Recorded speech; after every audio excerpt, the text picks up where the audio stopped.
Hello and welcome to another BWhack review. Today we are going to be taking a look at Ryan Blaney's Menards Cardell Cabinetry Nashville win from 2025. So let's take a look at the box. Once again, you used to have the generic 2025 race winner box. We've seen multiple times before by now. Race version, winner sticker, Lionel Racing, NASCAR Cup Series, 2025 race winner. Ryan Blaney, got to render the car right there. Team Penske, standard finish. They total 732 of these things. NASCAR Cup Series, standard finish. Got your winner sticker. Got your race schedule on the back of the box. Lionel Racing, race diversion. Register your car at Lionel Garage. And you, of course, have your copyright and such on the bottom of the box. Here's the car itself. This is funny because he did win in actually what was the primary diecast. This Cardell Cabinetry car was what the 2025 Menards primary diecast was. I don't think that's ever happened before, actually. I'm trying to remember, but I don't think any of the years that he's won in Menards cars, it's ever been the exact same hood sponsor that they made as the diecast. So that's kind of neat. Here's your race winning stat card if you want to see that. And here's your little race winning sticker. This was Ryan Blaney's first win of the season. It was honestly crazy. It took him all the way till June to win a race because Blaney had a lot of bad luck at the early part of the season. Really, Penske in general had a lot of bad luck last year, but Blaney just had multiple races where he was really fast and then his engine would blow or something, or he would get wrecked, or he would have a really bad pit stop because for whatever reason at the early part of last season, the Penske pit crews were just doing horribly. They lost Joey Logano the Vegas race practically. They lost Blaney Darlington, and I think there was at least one other race I think that Ryan Blaney had a really bad pit stop and put him behind. Not sure what was going on there. They must have had some new people on the crew or something. I don't know. This race was nothing too exciting. This was a pretty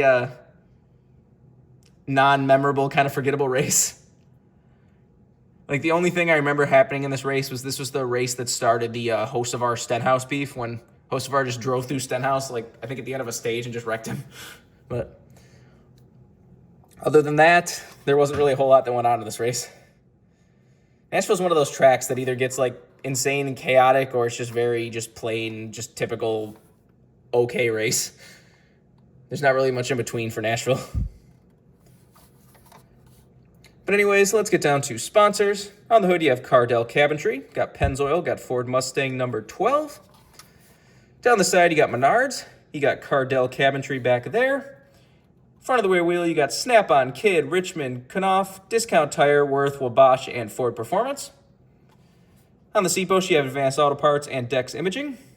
I did notice on the 2026 car at Daytona, it actually just says Dex now. There's just a big Dex logo. They got rid of the imaging part for some reason. On the B post, you have Ford, PPG, Mazak, Dent Wizard, and Hunt Brothers Pizza. Got your one winner sticker right there.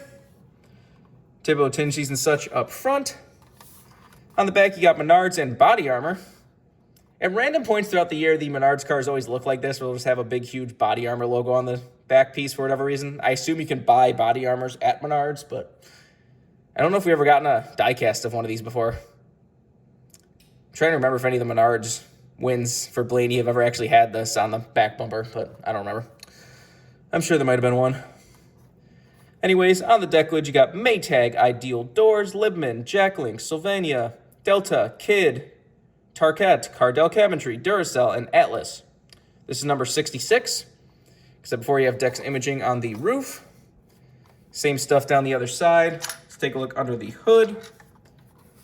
So you got Menards and Powered by Ford under there. There's the engine detail if you want to see that. Deck lid doesn't open. Of course, you got your roof flaps. And there's the inside of the car if you want to see that. No flat tires or anything.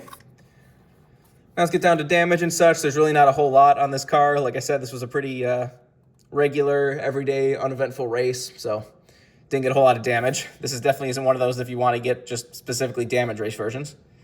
But it does still have a pretty good amount of dirt and, grime, rubber buildup, all that good stuff. One weird thing I've noticed is both front tires have a little red dot for the lug nut, and both rear tires don't. It's like that on both sides. Is that accurate? Why would there only be colored? Is that supposed to be is that a Lionel mistake, or is that actually accurate for some reason? I don't know. Anyways, down the side, because of the bright neon yellow, you get, a very clear view of all the dirt, grime, and rubber buildup. Got a little bit of a mark right there on the right rear. See, the spoiler is nicely dirty. I always love the dirty spoilers on cars like that. Just looks really cool to me. Has a light sprinkling of confetti around the rear. It's like gold, white, and yellow confetti.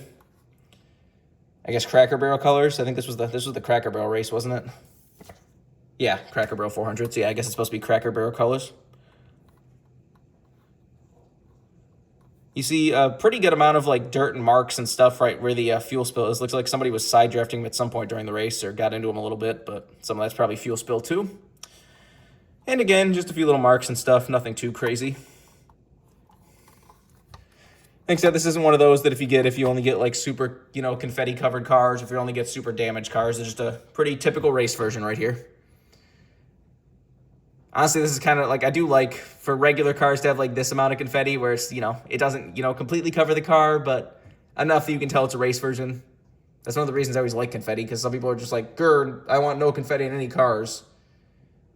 That would make a lot of race versions very boring very quickly, because especially if somebody like, I think I've said before, but like somebody like, say, Larson, that wins a lot of times in the same paint scheme every year, do you really want like 30 of those things that you can't tell which one's from which race or which one's even different because there's no confetti in any of them? You can't even tell the race versions of them unless he happens to have some mark on the left side, like, oh, this car has a little bit of a mark right here. It must be a raced version. I don't know. No reason to go into that rant again. I've said it before. Anyways, if you want this card as a brand new release, you can get it right now. Blaney's cars are weird. Like, he has some random cars here and there that get rare, and the rest of them just kind of sit around for a little while. They don't really, like, get cheap, but they don't really get, like, super rare valuable. So, you never know with Blaney wins, but minus a few, like, his, like, championship one, I'm pretty sure got rare, but remember, for other diecast needs, you can go to circlebdiecast.com, and if you use the code BWhack, you can get $5 off shipping on any order over $30. Just go check it out if you want anything. But I think that's pretty much all there is to say. This has been a review of Ryan Blaney's Menards Cardell Cabinetry Nashville win from 2025.